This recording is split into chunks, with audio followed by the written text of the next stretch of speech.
자, 예레미야는 바로 앞서도 말씀드렸듯이 이 남유다가 멸망하던 그런 시기에 했는데, 바로 이 요시야 왕이 애굽의 바로 느고가 세력 균형을 유지하기 위해서 아시리아를 치려고 북상을 했어요. 이제 그 당시에 이제 애굽하고 아시리아하고 이제 어떤 그 세력의, 지금으로 따지면 외세죠. 외세가 이렇게 득세를 하고 있었는데, 그래서 유대 사람들도 뭐 애굽 편이다, 아시리아 편이다 이렇게 나눠지고 싸우기도 하고 그랬어요. 그런데 이 요시야 왕은 애굽이 아시리아를 치려고 북상을 하니까 오히려 요시야 왕이 애굽 왕 느고를 저지하려 나갑니다. 왜 우리 땅을 침범하냐? 우리 땅을 왜 지나서 아시아를 가냐? 이런 식으로 해서 그 민족의 자존심을 지키려고 그랬던 거죠.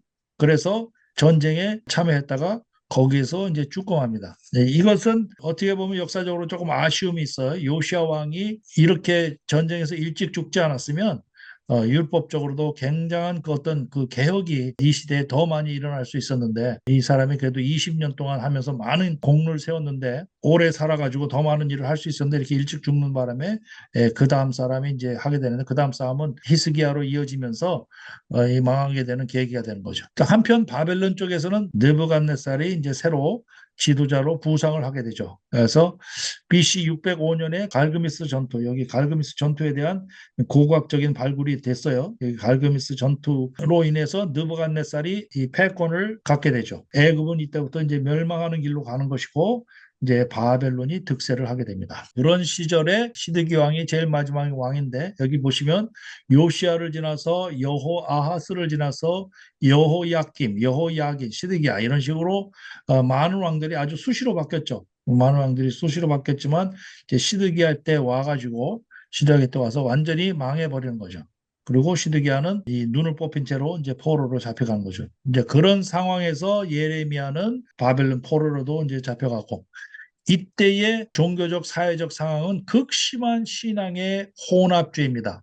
싱크레티즘. 제가 이 혼합주의에 대한 책들을 지금 많이 보고 있는데, 혼합주의가 아주 극심했던 때입니다. 바알 숭배, 그리고 특히 이제 여인들 사이에 그 아스타롯, 여신 숭배, 몰렉 숭배, 담모스 숭배, 이 아스타롯이라고 얘기하기도 하고 이제 아세라상이라고 얘기를 하는데, 심지어 야훼의 여신으로, 야훼의 와이프죠. 그러니까 아세다가 묘사되기도 합니다.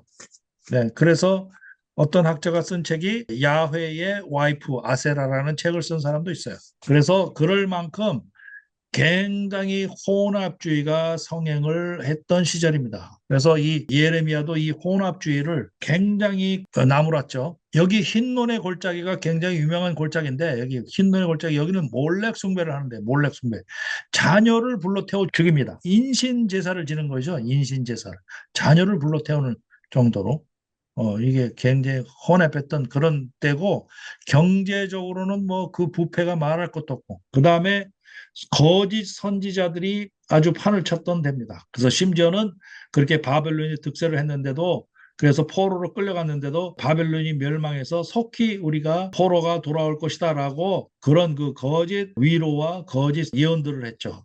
대표적인 거짓 선지자들이 하나냐라는 사람, 아합과 시드기야라는 사람, 스마야라는 사람, 이런 사람들이 대표적인 케이스입니다. 자, 예레미야서에 실질적으로 이런 그 검증과 고고학적인 증거. 그래서 저는 이런 것들을 이제 빼놓지 않습니다. 이제 고고학적인 내용들이 들어가줘야 되기 때문에.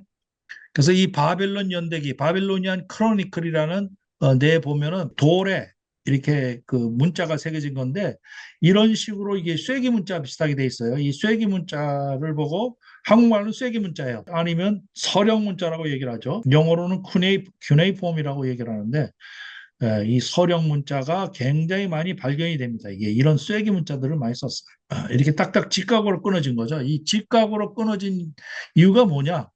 주로 옛날에 돌에 새겨야 됐기 때문에 직각으로 이렇게 끊어지는 것이 이제 돌에 파기가 쉬웠겠죠. 그러니까 이런 쐐기 문자가 발달했고, 상대적으로 이집트의 서령 문자는 이 곡선으로 그려져 있어요. 곡선으로 그려졌기 때문에 상대적으로 이집트의 그 상형 문자는 하기가 굉장히 어려웠다. 돌에. 그래서 이 쐐기 문자는 이 바빌론 지역, 지금으로 따지면 뭐 이란, 이라크 뭐 이런 지역이죠. 거기에서 엄청나게 많이 발견이 된다고 얘기를 합니다. 그래서 이 바벨론 연대기에 바벨로니안 크로니클에 보면은 이런 내용이랍니다. 이게 느부갓네살은 유다의 도시 예루살렘을 포위했고 아달월 둘째 달에 그 도시를 함락시키고 왕 여호와긴 왕을 사로잡았다. 그는 그곳에 자신이 선택한 왕 시드기야를 세우고 막대한 조공을 받아 바벨론으로 가져갔다. 이 내용은 바로 이 열왕기하 24장 10절, 14절에 나와 있는 이 내용하고 거의 흡사한 내용이라는 것이죠. 그래서 이 얘기는 뭐냐? 고고학적으로 발굴된 이 내용들이 성경을 증명한다라는 것이죠. 그다음에 라기시 오스트라카라는 이렇게 생긴 겁니다. 라기시 오스트라카. 이 라기시라는 것은 이거는 지명 이름입니다. 한국말로는 라기스라고 번역이 되어 있어요. 여기입니다. 여기 라기스.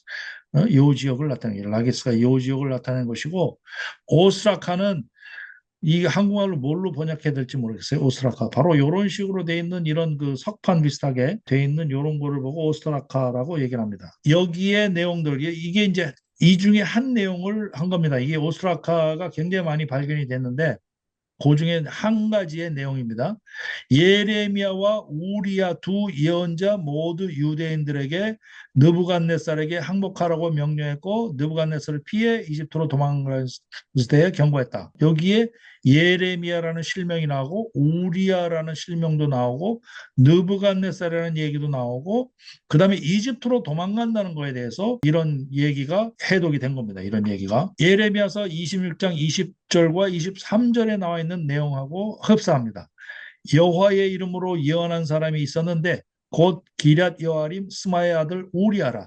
그가 예레미야의 모든 말과 같이 이 성과 이 땅에 경고하여 예언하며 여호와kim 왕과 그의 모든 용사와 모든 고관이 그의 말을 듣고서 왕이 그를 죽이려 하며 우리아가 그 말을 듣고 두려워 애굽으로 도망하여 간지라. 여호와kim 왕이 사람을 애굽으로 보내되 곧 악볼의 아들 엘라단과 몇 사람을 함께 애굽으로 보냈더니 그들이 우리아를 애굽에서 연행하여 여호와kim 왕에게로 그를 데려오며 왕이 칼로 애굽까지 가가지고 이제 잡아온 거죠. 거의 흡사한 내용이 있는데 성경의 내용이 더 자세하죠. 발견된 것보다.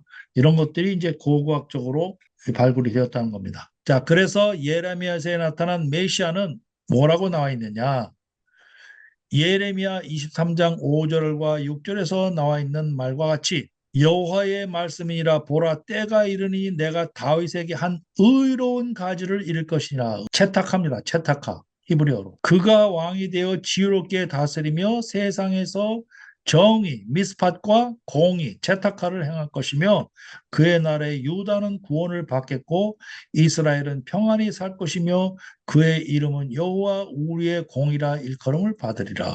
바로 이사야서에 나와 있는 말씀하고 아주 흡사합니다. 메시아를 보내시는 이유가 극명하게 설명이 되어 있는 겁니다. 의로운 가를 익혀서 결국 뭐를 하게 하시냐? 미스폿과 채타카를 하게 하기 위해서 메시아를 보내셨단 말이에요. 예레미야 33장 15절 16절에도 보니까 여기에도 똑같이 이건 23장이고 이건 33장입니다. 똑같은 얘기가 다시 반복돼서 나옵니다. 한 의로운 가지가 나게 하리니 그가 이 땅에 정의와 공의를 실행할 것이라. 그날에 유다가 구원을 받겠고 예루살렘에 안전히 살 것이며 이 성은 여호와는 우리의 공이라는 이름을 얻으리라. 메시아가 오신 이유가 여기 나타납니다. 예레미야 31장에는 새 언약에 대한 얘기가 나옵니다. 새 언약에 대한. 어느 곳을 봐도 메시아가 우리의 복을 위해서 우리를 잘 먹고 잘 살게 하기 위해서 우리를 만사형통하게 하기 위해서 우리의 계획을 잘 이루어주기 위해서 메시아가 왔다라는 사실은 구약의 어느 구절에도 없습니다. 우리는 신약을 얘기를 할때 바로 메시아를 예수님을 그렇게 우리의 축복을 빌어주는 사람으로 그렇게 묘사하는 경우가 얼마나 많은지요. 예수님은 우리의 축복을 위해서 오신 게 아닙니다. 물론 축복에 대해서 블레싱에 대해서 이제 정확하게 이제 뜻을 알게 되면 뭐 그것도 그것일 수가 있어요. 그런데 우리가 쓰는 축복은 또 다르죠. 우리가 쓰는 축복은 그런 식의 축복을 쓰지 않는 것이죠. 그래서 구약을 배워야 됩니다. 구약은 한마디로 얘기하면 정의와 공의에 대한 책입니다. 전체가 정의와 공의에 대해서 나와 있는 거예요. 정의와 공의를 지키지 않았을 때는 심판하시고 다시 구루터기처럼 남겨두셨다가 다시 말 안 듣고 이 정의와 공의를 행하지 않으면 또 심판하시고, 이게 반복적으로 된 것이 구약입니다. 그러다가 메시아를 오시게 했어서 이런 의로운 사람이라 칭하게 해주는, 예수님을 믿기만 하면 의로운 사람으로 칭하게 해준다. 의로운 사람이 되는 게 아니고 의로운 사람이로 칭하게 해준다는 그런 칭의 사상으로 발달되게 되는 것이죠. 그렇지만 우리는 아직 이 미스팟과 채타카를 실행해야 되는 의무가 있는 겁니다, 우리한테. 자, 고난받는 목자이자 회복의 소망. 바로 예레미야 23장 1절 4절에서 보니까 내 양떼를 흩으며 그것을 몰아내고 돌보지 아니하였도다. 메시아는 실패한 인간 목자들을 대신하여 오시는 참된 목자다라는 말씀이 바로 여기에 나와 있습니다. 자, 에스겔. 에스겔서에는 에스겔이라는 뜻 자체가 하나님이 강하게 하신다. 이 이름 자체가 에스겔은 힘을 주기 위해서야. 정말 이 난민들을, 이 포로들을 힘을 줘야죠. 위로하고 격려해주는 그런 것이 반드시 이제 필요한 그런 사역이 되는 것이죠. 에스겔은 여기 나와 있는 바와 같이 제가 아까 1차, 2차, 3차로 나눠서 포로가 갔는데 1차 때 에스겔도 같이 끌려갔고 다니엘과 세 친구도 끌려갔습니다. 이때가 언제냐면 BC 605년, 그 다음에 BC 597년, 이때는 그 예루살렘이 함락되기 전입니다. BC 597년에 끌어간 거는 바로 이제 여호와긴이 항복하고 이제 망하기 직전이에요. 유다가 망하기 직전에 바로 10,000명이 끌려갔다고 돼 있어요. 10,000명이 끌려가서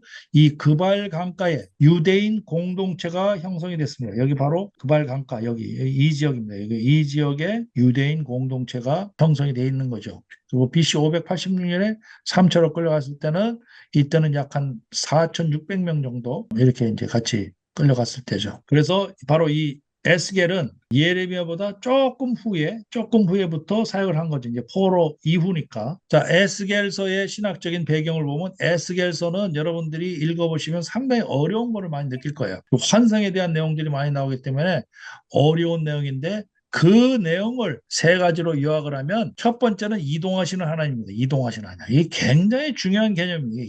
굉장히 중요한 개념이에요. 왜냐? 그 전에는 성전에 갇혀 있는 하나님으로 생각을 했기 때문에 그래요. 그런데 남유다가 멸망해서 성전이 파괴되고 이제 성전이 없어져 버렸고, 그럼 어떻게 된 거냐? 절망에 묶여 있는데 하나님은 어느 한 특정한 지역에 묶여 있는 것이 아니라 이동하시는 하나님이다. 여기도 계시고 저기도 계실 수 있는 하나님이다라는 사실이 에스겔을 통해서 나타나는 겁니다. 신이 특정 지역이나 신전에 묶여 있다는 이 믿음이, 그래서 예루살렘 성전이 파괴되면 여호와 하나님도 패배한 것이라고 생각하는 것이 바로 에스겔 1장의 환상을 통해서 보좌 전체가 움직이죠. 하나님은 예루살렘 성전 안에 갇혀 계신 분이 아니라 바벨론 땅 그발 강가까지 찾아오시는 전지전능하고 자유로우신 분이다라는 사실을 에스겔이 얘기를 해주는 겁니다. 이것이 얼마나 큰 위로가 됐겠습니까? 하나님은 우리의 손을 떠난 것으로 생각을 했는데 그게 아니고 하나님은 움직이시고 우리 곁에 가까이 오실 수가 있다라는 사실을 일깨워준 거죠. 에스겔 1장 20절에 보니까 영이 어떤 쪽으로 가면 생물들도 영이 가려 하는 곳으로 가고 바퀴들도 거기에서 들리니 이는 생물의 영이 그 바퀴들 가운데 있습니다. 에스겔 10장 18절 19절에 보니까 여호와의 영광이 성전 문지방을 떠나서 그룹들 위에 머무르니 그룹들이 날개를 들고 내 눈앞에 땅에서 올라가는데 그들이 나갈 때 바퀴도 그때 함께 하더라라는 것입니다. 그리고 자기 책임의 원리를 가르쳐 줍니다. 조상의 탓으로 돌리는 상황에서 아버지가 신포도를 먹었으므로 아들이 이가시다라는 속담을 쓰며 자신들의 조상의 죄 때문에 억울하게 고통받는다고 생각을 했는데 그게 아니라 에스겔 18장에 나와 있는 것은 각 개인은 자신의 믿음과 행위에 따라 심판받으며 조상의 죄가 아니라 자신의 죄 때문에 심판받는 개인의 도덕적 책임을 강조한 것이 바로 에스겔 사상입니다. 그래서 에스겔 18장 5절에 보니까 사람이 만일 의로워서, 여기 또 의롭다는 얘기가 나오잖아요.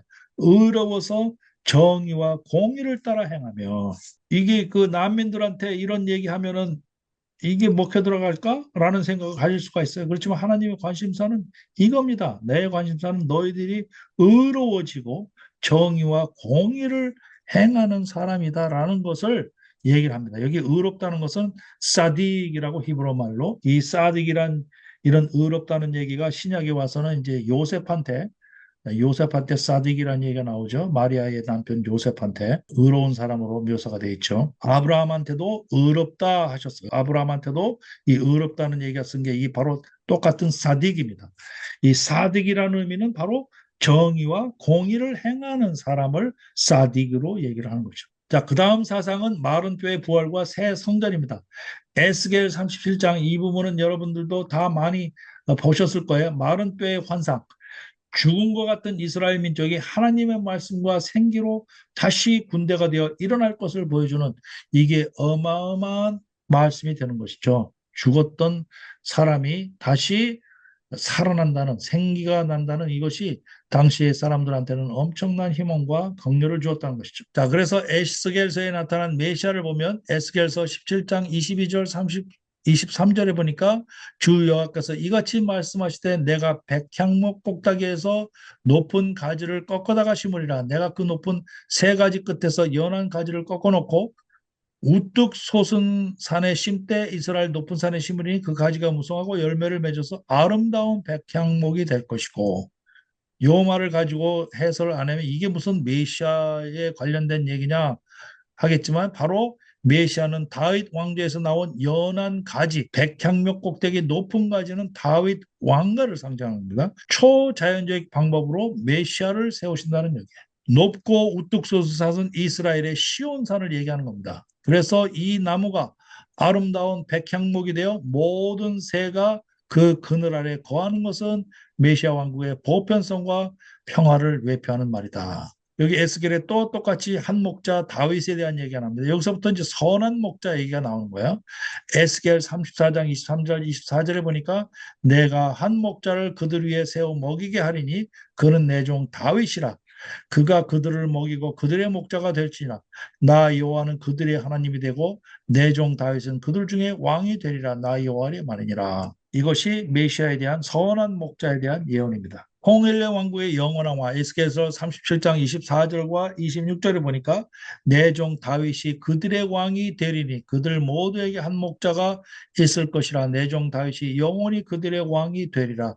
내가 그들과 화평의 언약을 맺어서 영원한 언약이 되게 하고 그들을 견고하고 번성하게 하며 내 성소를 그 가운데 세워서 영원히 하리라. 이것이 요한계시록하고 이제 연결이 되는 거죠. 요한계시록하고. 그래서 많은 민족들이 하나님의 장막이 하나 사람들과 함께 있다는 많은 형목들이 이렇게 있다는 거죠. 이 내용을 가지고 AI 보고 그림을 그려달라니까 이렇게 아주 그럴듯한 그림을 이미지를 그려줬어요. 다니엘을 조금 더 설명을 하려고 하는데 왜냐하면 앞서도 얘기했듯이 다니엘과 다른 예레미야나 에스겔하고 다른 점이 있습니다. 그게 이제 뭔지 배우고 그다음에 우리 삶에 적용하는 것이 굉장히 필요하겠다 싶어서 제가 이 부분을 이제 따로 강의하기로 설명을 했습니다. 자, 다니엘 1장 8절에 보니까 다니엘은 뜻을 정하여 왕의 음식과 그가 마시는 포도주로 자기를 더럽히지 아니하리라 했어요. 자기가 뜻을 정했어요. 다니엘이 자기가 뜻을 정했다. 어떤 사람은 뜻을 정하는 것도 하나님이 뜻을 정하게 하셨다라는 식으로 이렇게 표현하는 사람이 있어요. 하나님이 뜻을 정하게 하셨다. 뭐 이렇게 표현해도 그 사람의 마음이 담겨 있는 것이긴 한데 만약에 이런 반어법을 써야 돼요. 그럼 뜻을 정하지 않은 상태는 그 하나님의 아직 뜻을 정하지 않게 했다는 건가? 자, 여기에 표현하는 것도 포도주로 자기를 더럽히지 아니하리라고 자기가 결단한 거예요. 하나님이 포도주를 못 마시게 하더라라고 표현하지 않았어요. 자기가 결단한 거예요. 여러분들 이게 비슷한 것 같아도 굉장히 차이를 줄 수가 있어요. 왜냐하면 자기의 책임을 하나도 안 지게 하려는 사람이 이런 식으로 표현하는 경우가 많아요. 자기가 잘못한 것도 자기가 책임을 안 지고 하나님이 하셨다라고 하는 식으로. 자, 그 다음 봅시다. 다니엘 2장 14절에서 16절을 보니까 그때의 왕의 근위대장 아리옥이 바벨론 지혜자들을 죽이러 나가매 다니엘이 명철하고 슬기로운 말로 왕의 근위대장 아리옥에게 물어 왕의 명령이 어찌 그리 급하냐 하니 아리옥이 그 일을 다니엘에게 알림해 하나님이 명철하고 슬기롭게 말하게 하셨다라고 하나님을 갖다 붙이지 않았어요. 다니엘이 명철하고 슬기로운 말로 갖다 붙인 거예요. 자기가 명철하고 슬기롭게 말한 거예요. 하나님이 명철하고 슬기롭게 말하게 하신 게 아니라 왜 다니엘의 이런 표현이 중요하냐? 그 설명을 드릴게요. 자, 이 내용은 뭐냐면 느부갓네살이 자기 꿈을 말하지도 않은 채 여러 술사들한테 내 꿈 맞춰봐라 하는 식으로 물어본 거예요. 꿈을 얘기를 해야 꿈을 해먹하든가 하지. 꿈을 말하지도 않고 내 꿈을 내가 무슨 꿈을 꿨는지 맞춰봐라 라고 얘기를 하니까 술사들이 아무도 못 맞췄죠. 근데 다니엘에게도 똑같이 얘기를 하고, 근데 다니엘은 시간을 달라고 얘기를 했어요. 시간을 달라고 얘기를, 그걸 했을 때, 아이고, 꿈을 먼저 얘기하라고 얘기를 하지 않고, 시간을 달라고 얘기하고서 이제 하나님께 기도해서 결국 이제 하나님이 그걸 알려주시는 건데, 자, 그러고 나서 다니엘 6장 10절에 보니까 이런 지혜자들을 죽이라고 느부갓네살이 명령을 했어요. 그래서 죽이러 가는 거예요. 죽이러 가는데 다니엘이 이 조서에 왕의 도장이 찍힌 것을 알고 도장이 찍힌 것을 안다는 거는 죽이라는 그 도장이 찍힌 거예요. 죽이라는 도장을 찍힌 건데 자기 집에 돌아가서는 윗방에 올라가 예루살렘으로 향한 창문을 열고 전에 하던 대로 하루 3번씩 무릎을 꿇고 기도하며 그 하나님께 감사해서 했어요. 이런 위험이 닥치는데도 불구하고 신앙을 유지하고 평상시대로 하는 거예요. 이게 바로 뜻을 정해서 실행하는 결단을 한 사람한테서 나타나는 태도입니다, 이게. 위험이 닥쳐도 평상심을 잃지 않습니다. 진짜 평상시대로 하는 그거 굉장히 중요합니다. 위험이 닥쳤을 때 평상시대로. 자, 그러고 나서 다니엘 9장 2절에서 3절을 보니까 처음에도 얘기했듯이 다니엘을 통해서 우리가 배워야 될 부분이 많이 있다고 그랬어요. 이 행동하는 결단을 우리가 많이 배워야 된다라고 얘기를 했어요. 그래서 이 말씀을 드리는 거예요. 나 다니엘이 책을 통해 여호와께서 말씀으로 선지자 예레게 알려주신 그 연수를 깨달았더니 하나님이 나를 깨닫게 해줬다는 게 아니에요. 다니엘이 책을 통해서 깨달았다는 거예요. 곧 예루살렘의 황폐함이 70년 만에 그치리라 하신 것이라. 그랬더니 내가 금식하며 죄를 덮어쓰고 주 하나님께 기도하며 간구하기를 결심하고 나 다니엘이 책을 통해 깨달았다고 얘기해서 깨달은 주체가 나예요. 만약에 하나님이 깨닫게 해 주셨다라고 얘기를 하면 그러면 깨닫지 못하는 경우에는 하나님이 깨닫지 않게 하는 또 하나님의 책임으로 돌리는 거야. 하나님의 책임으로. 내가 깨닫지 못하는 건 하나님의 책임이야. 내 책임이 아니야. 하나님이 깨닫고 하셨다고 표현하면 역으로 깨닫지 못하면 하나님이 깨닫지 못한 거냐. 자, 이거를 우리가 이 예를 들어서 설명을 하면 이제 좀 더 명확해집니다. 이번에 사업에서 돈 많이 벌었어요. 이렇게 얘기해서 이제 쉽게 이제 사람들이 하는 얘기가 하나님이 하셨어요. 이렇게 이제 얘기를 하는 경우들 굉장히 많이 보죠. 근데 역으로 잘못됐을 때 승진에 누락됐어요. 뭐 이랬을 때 아, 이것도 하나님의 뜻이에요. 하나님의 뜻인가 봐요. 승진에 누락됐을 때. 자기가 승진에 누락된 그 책임은 아무것도 없는 거야. 다 하나님의 뜻으로 돌리는 거야. 그래서 이런 식의 표현은 하나님을 결과의 원인으로만 언급합니다. 이 결과를 주신 거에 대한 그 원인 제공이 바로 하나님이다. 그러니까 하나님의 성품이나 속성에 대한 구체적인 증거 없이 단순히 좋든 나쁘든 모든 일에 하나님 라벨을 갖다 붙이는 거예요. 자, 다니엘은 이렇게 했어요. 하나님의 이름을 영원히 찬송할 것은 지혜와 능력이 그에게 있습니다. 그러니까 자기가 지혜와 능력을 베푸는 것은 그 근원이 하나님한테 있다는 거야. 지혜와 능력이. 그는 때와 계절을 바꾸시며 왕들을 폐하시고 왕들을 세우시며 지혜자에게 지혜를 주시고 총명한 자에게 지식을 주는도다. 어떤 꿈 해석을 줬을 때 이거 하나님이 꿈 해석을 줬다. 물론 다니엘 같은 경우에는 하나님이 꿈 해석을 다 줬어요. 근데 자기에 대한 거는 하나님이 주지 않고 그걸 또 못 풀어요, 자기가. 제가 이런 그 신앙을 가진 사람을 많이 봐서 이 얘기를 하는 거예요. 새벽마다 기도할 때 하나님이 자기한테 다 음성으로 말씀하신대. 그래가지고 하루하루에 이렇게 하라고 얘기를 한대라고 그런 식으로 얘기하는 사람도 봤어요.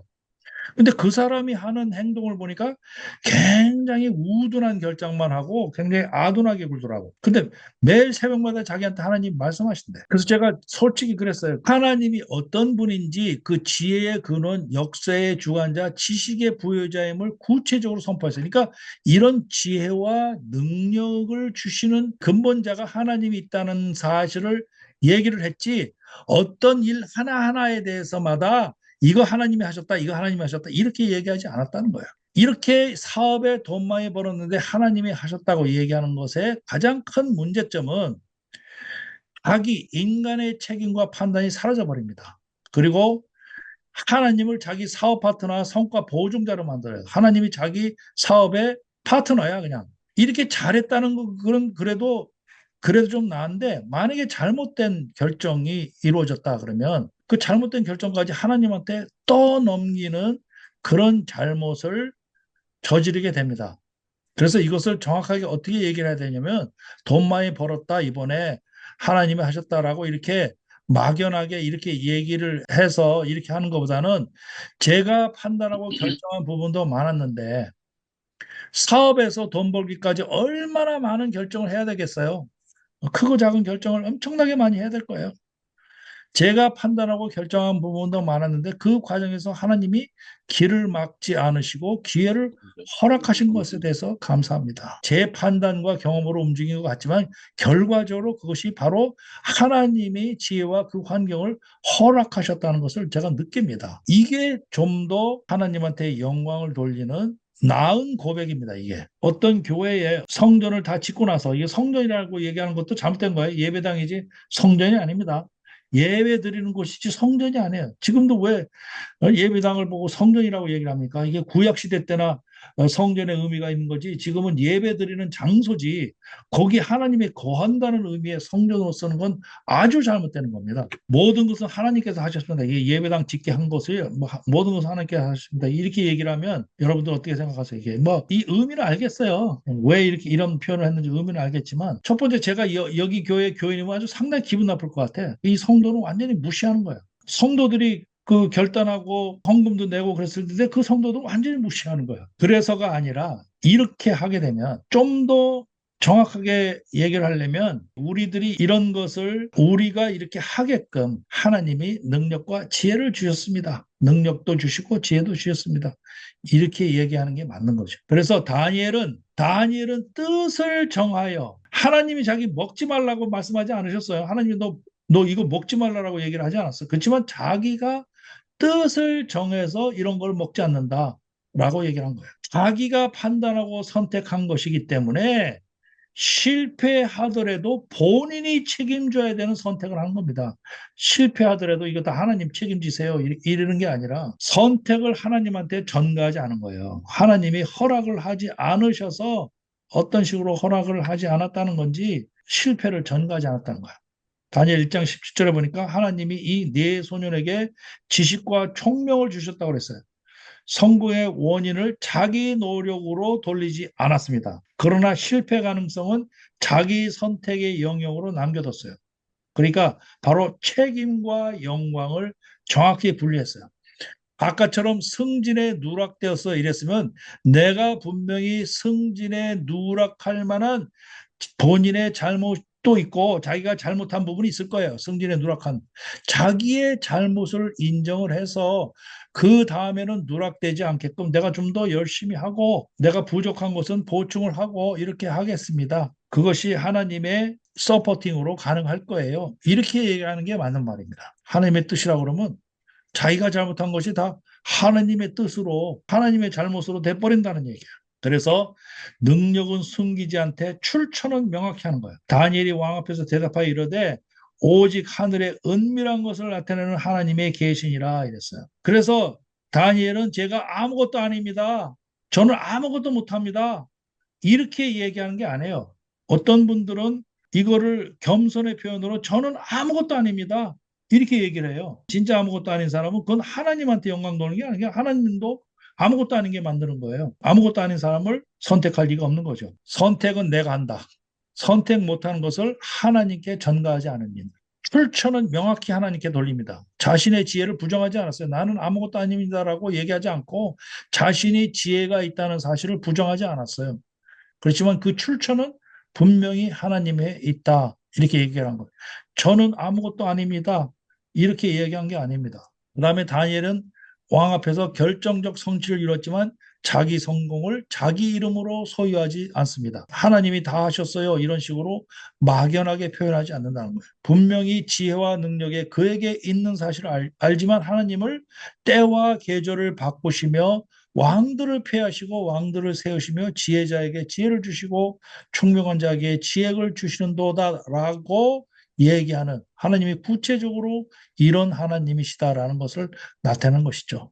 그래서 실패 위기 속에서도 자기의 책임을 회피하지 않습니다. 그리고 하나님을 변명이나 방패로 사용하지 않습니다. 그래서 제가 흔히 우리들 하는 얘기 속에서 뭐 어떤 사람은 자기가 여기서 저기까지만 가더라도 하나님이 나를 여기서부터 저기까지 가게 만들었다고 그러고 뭐 무슨 밥을 먹어도 하나님이 나를 뭐 이것만 먹게 하셨다고 그러고 그렇게 얘기하는 사람이 있어요. 자기가 편식증이 있어가지고 요건 안 먹고 저거 먹는 걸 가지고 하나님이 나를 요거를 먹게 만들었대요. 그런 식으로 얘기하는 것은 아니다라는 거. 그게 하나님의 영광을 돌리는 거 아니다라는 거. 존재 부정은 잘된 것도 못된 것도 다 하나님 책임이라고 이렇게 존재 부정하는 겁니다. 나는 아무것도 아니라. 존재는 인정을 하되 출처는 하나님이다라는 것을 분명히 밝히는 겁니다. 하나님이 주시지 않으면 제가 가진 지혜나 능력은 지속될 수 없다라는 것을 얘기를 하고 저는 제 몫을 감당합니다. 그러나 그 모든 능력의 근원은 하나님이다. 이렇게 얘기를 합니다. 제 삶의 의미와 방향은 하나님 없이는 설명될 수 없습니다. 제가 미니스트리 30년 동안 하면서 느낀 것입니다. 그래서 주여 주여라고만 하는 신앙인을 보고 우리는 믿음의 소유자라고 얘기를 하면 안 됩니다. 좀 더 정확히 얘기하면 신앙의 척도가 제 나름대로 신앙의 척도를 잰 게 있어요. 이 사람이 신앙이 좋은 사람이다 아니다라는 걸 잴 수 있는 척도가 첫 번째는 전 파이낸스라고 생각합니다. 첫 번째. 재정에 대한 관념, 재정에 대한 생각. 재정은 만물이라고 그래가지고 성경에 재물에 대한 얘기가 1000번 이상 나옵니다. 1000번 이상 나옵니다. 재물과 나를 동시에 섬길 수 없다라고 얘기할 정도로 재물이 엄청나게 영향을 끼칩니다. 다른 사람들한테 재물에 대해서 재정에 대해서 아주 지독하게 굴면서 그리고 엄청나게 뭐 이자라든지 뭐 고리대금 뭐 이런 거 하고 뭐 이런 일수놀이도 하고 뭐 이런 거 하면서 신앙 좋다고 얘기할 수 없죠. 그리고 엄청나게 인색하게 굴면서 신앙 좋다고 얘기할 수 없습니다.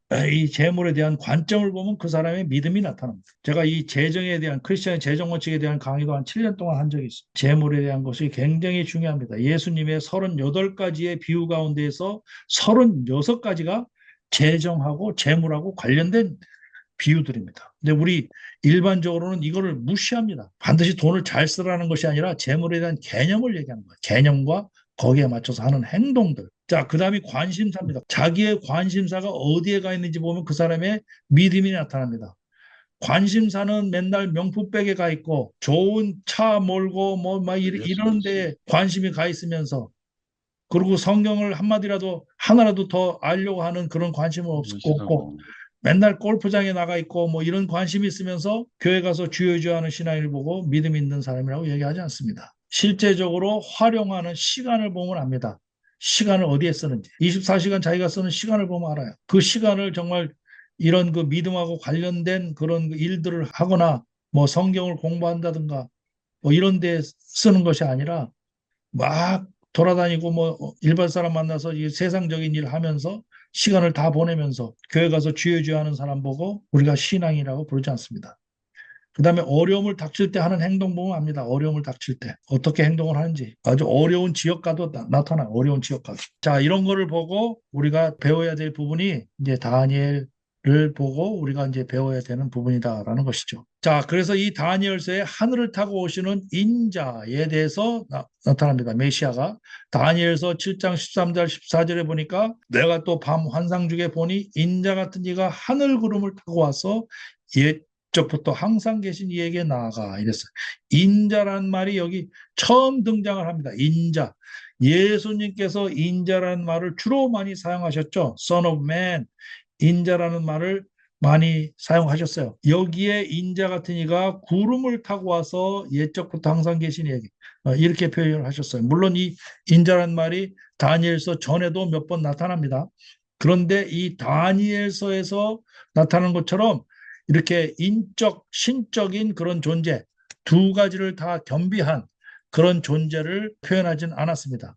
끊어질 기름 부음을 받은 자 대속의 죽음을 할 내용이 다니엘서 9장 24절 26절에 나타납니다. 자, 그래서 인자에 대해서 정리를 해보면 Son of Man에 대해서 정리하면 Son of Man, 사람의 아들, Son of Adam. 아담이 바로 사람입니다. 아담이 히브리어로 인간, 연약한 존재라는 뜻이에요. 인자는 흙으로 지음받은 인간으로서 하나님의 말씀을 전하는 선지자라는 뜻을 가졌는데 여기 바로 에스겔서와 민수기와 욥기서에 나타나는 인자는 그냥 인생을 얘기하고 그냥 인간을 얘기합니다. 민수기 23장 19절에 보니까 하나님은 사람이 아니시되 거짓말을 하지 않으시고 인생이 아니시되 후회가 없으시도다. 여기서 인생이 바로 Son of Man, 벤 아담입니다. 여기 있을 때는 그냥 평범한 인간이라는 얘기예요. 욥기서 25장 6절에도 보니까 하물며 구더기 같은 사람, 벌레 같은 인생이라라고 얘기했을 때 여기에 인생도 그냥 인생이에요, 인간. 이렇게 얘기를 했는데 그리고 또 여기 시편 8장 4절에 보니까 사람이 무엇이기에 주께서 그를 생각하시며 인자가 무엇이기에 주께서 그를 돌보시나이까. 이랬을 때 인자도 일반 명사 사람 전체를 나타냅니다. 근데 다니엘서 7장 13절과 14절에 나와 있는 바로 인자 같은 이가 하늘 구름을 타고 와서 여기에서의 인자는 바로 이 성육신의 신비를 완벽히 표현하는 표현이 됩니다. 인자를 단순히 인간 지칭하는 것이 아니라 하나님으로부터 영원한 통치권을 위임받는 종말론적인 존재로 처음 제시된 본문이 바로 이 다니엘서 7장 13절과 14절입니다. 그러니까 다니엘 같은 사람이 아니면 이 단어를 쓸 수가 없어요. 이런 말로 표현이 된 거를 다니엘이 이런 표현으로 바꿔버린 거죠. 예수님이 인자라는 표현을 본인을 지칭할 때 그렇게 전부 사용했습니다. 그러니까 바로 이 예수님의 인자는 인성과 신성을 동시에 갖고 있는 바로 이 성육신 교리의 핵심이 되는 말입니다. 그래서 빌립보서 2장 6절 8절에 보니까 그는 근본 하나님의 본체시나 자기를 비워 종의 형체를 가지사 사람들과 같이 되셨고 요한복음 1장 14절에 말씀이 육신이 되어 우리 가운데 거하심에 히브리서 2장 14절에 혈과 육을 함께 지니셨으니 그러니까 예수님의 신선과 인성을 나타내는 말이 바로 이 Son of Man이라는 말입니다. 이것도 이단이 될 수 있는 분기점입니다. 예수님의 신성과 인성을 어느 정도 인정하느냐? 신성과 인성을 100%다 인정하느냐? 아니면 신성만 인정하느냐? 혹은 어떤 사람은 인성만 인정하느냐? 퍼센테이지로 나눠서 70%는 인성이고 30%는 신성이고 이런 식으로 하면 그건 다 이단이 되는 겁니다. 이게 이단이 되는 거. 아까 얘기했던 삼위일체처럼 삼위일체 상황처럼 이 예수님의 신성과 인성을 구분하는 것도 바로 그런 분기점이 되는 겁니다. 이런 걸 잘 모르면요. 이단이 아주 그럴듯하게 얘기를 하면은 그게 빠지게 돼 있어요. 자, 스가랴서의 역사적 배경, 스가랴. 스가랴는 언제 활동을 했냐? BC 520년에서 518년 바벨론 포로 귀환 직후입니다. 자, 생각해 보세요. 바벨론 포로 귀환이에요. 그러니까 좀 후대의 사람이죠. 바벨론 포로로 다녀와서요. 아까 느부갓네살이 활동했던 그런 시절이 아니고 바벨론 포로가 되고 나서요. 그러니까 이제 이 고레스 왕이 페르시아가 이제 시작됐을 때죠. 고레스 왕이 포로들을 다 귀환시키라고 한 이후가 되는 거죠. 그래서 1차 포로 귀환 때 바로 수룹바벨과 예수와의 인소라의 약 5만 명의 유대인이 예루살렘으로 돌아옵니다. 자, 아까 제가 1차, 2차, 3차 포로로 갔을 때 1차로 갔을 때는 수백 명이 갔을 거고 2차로 갔을 때는 만 명이 갔고 3차로 갔을 때는 4,600명이 갔다고 그랬어요. 다 합쳐봐야 15,000명밖에 안 되는데 이 5만 명이 어디서 있다가 돌아왔어 이게. 5만 명이 돌아왔대.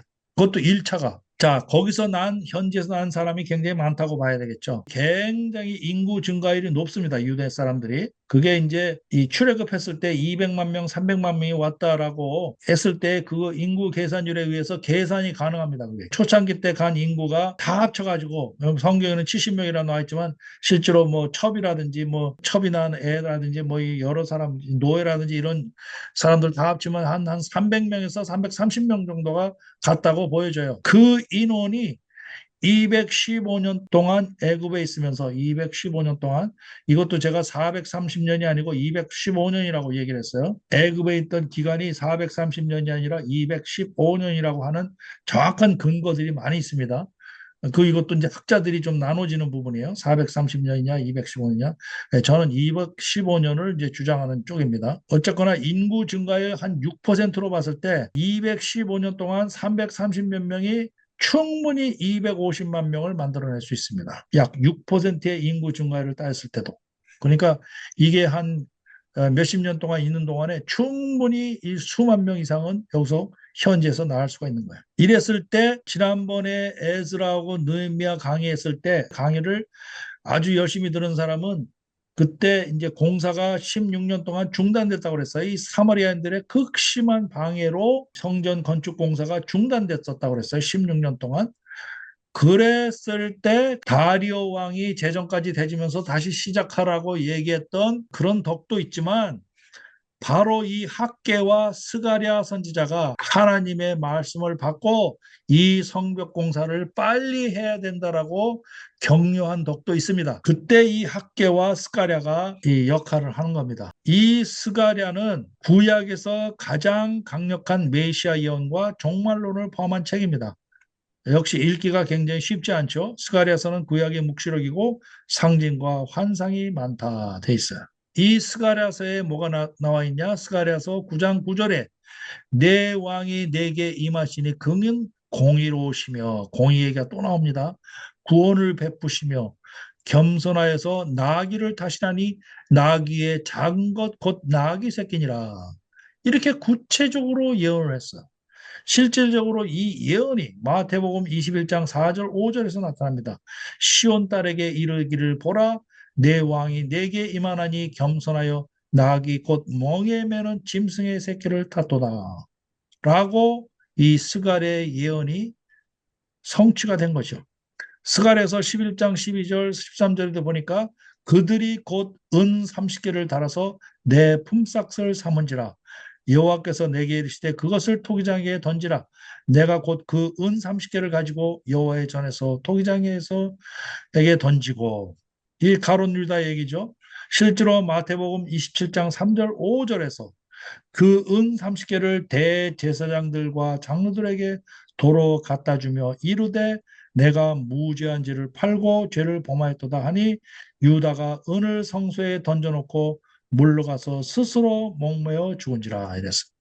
스갈에서 12장 10절에 보니까 그 찌른 바 그를 바라보고 그를 위하여 애통하기를 독자를 위하여 애통하듯 하며 그를 위하여 통곡하기를 장자를 위하여 통곡하듯 하리로다. 요한복음 19장 34절 37절에 보니까 그중 한 군인이 창으로 그의 옆구리를 찌르니 곧 피와 물이 나오더라. 이를 본 자가 증언하였으니 그 증언이 참이라. 또 다른 성경에 그들이 그 찌른 바를 보리라 하였느니라 했어요. 이게 이 당시의 상황을 나타내는 것처럼 예언이 되어 있지만 그래서 dual meaning 두 가지 뜻이 나타난다고 해서 예언서에는 그 당시의 상황과 미래의 예언이 함께 섞여져 있기 때문에 예언서가 더 해독하기가 힘들어지는 부분입니다. 자, 마지막으로 말라기서에 나타난 것은 말라기서 3장 1절에 만군의 여호와가 이르노라 보라 내가 내 사자를 보내리니 이때 이 사자는 이 메신저의 얘기예요. 사자를 보낸다는 그 세례 요한을 통해서 미리 앞서가는 자를 보낸다는 얘기죠. 그가 내 앞에서 길을 준비할 것이요 또 너희가 구하는 바 주가 갑자기 그의 성전에 임하시니 곧 너희가 사모하는 바 언약의 사자가 임할 것이다. 이때의 언약의 사자가 바로 이 메시아를 얘기하는 거죠. 마태복음 11장 10절에 보니까 기록된 바 보라 내가 내 사자를 내 앞에 보내노니 여기 나와 있는 단어도 똑같은 단어를 쓴 거예요. 그가 내 길을 내 앞에 준비하리라 하신 것이 이 사람에 대한 말씀이니라. 말라기서 4장 2절에 보니까 내 이름을 경외하는 너희에게 공의로운 해가 떠올라서 치료하는 광선을 비추리니 너희가 나가서 외양간에서 나온 송아지같이 뛰리라 이랬어요. 이것이 실제로 누가복음에서 성취가 됩니다.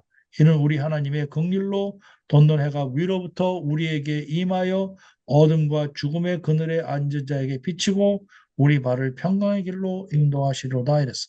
그래서 실제로 이사야 40장 3절에 보니까 외치는 자의 소리여 너희는 광야에서 여호와기를 예배하라라는 거하고 상통을 하죠. 여기가 상통하고 이것이 실질적으로 마태복음 3장 1절 3절에서 세례 요한 이르러 유대 광야에서 전파하여 말하되 회개하라 천국이 가까이 왔느니라 하였으니 그는 선지자 이사야를 통하여 말씀하신 자라 일러스되 광야에 외치는 자의 소리가 있어 이르되 너희는 주의 길을 준비하라 그의 오실 길을 곧 곧게 하라 하였느니라 라고 이렇게 성취가 된 것이죠. 그래서 성경이 성경을 증명해 줍니다. 1500년 동안 수십 명의 작자에 의해서 쓰여진 성경이 서로가 서로를 이렇게 크로스 체크해주고 서로를 증명해 주는 것입니다. 이것을 보고 성경에 역사성이 없다고 이야기하는 사람들이 오히려 이상할 정도지요. 자, 오늘 그러면 4번에 걸쳐서 구약 성경에 나타난 메시아라는 제목으로 이 마지막 강의를 이렇게 마쳤습니다. 성경의 현장을 찾아가는 여기는 갱한 TV.